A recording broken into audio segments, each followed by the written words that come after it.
Torah 170 par le mérite de Rabbi Nachman Newman, Éternel, comme nombreux sont mes oppresseurs.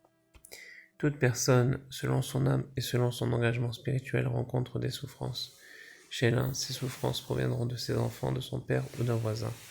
Chez un autre, qui se trouve à un niveau supérieur au premier, ces souffrances découleront des voisins plus éloignés. Et chez un autre encore plus grand, ces souffrances proviendront de la ville tout entière. Un autre enfin, extrêmement grand, rencontrera des souffrances de la part du monde entier.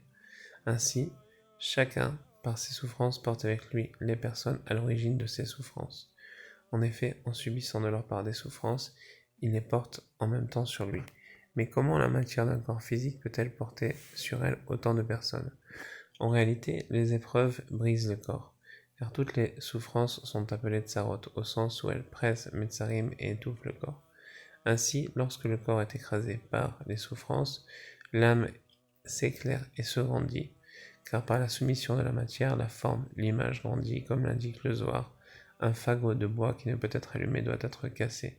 De même, un corps qui n'est pas éclairé par la lumière de l'âme doit être brisé.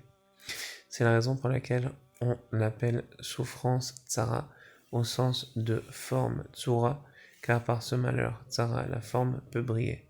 Il en découle donc que lorsque l'homme subit des épreuves et des souffrances, la forme éclaire, autrement dit l'âme, et il est alors possible à cette âme de porter sur elle de nombreuses personnes.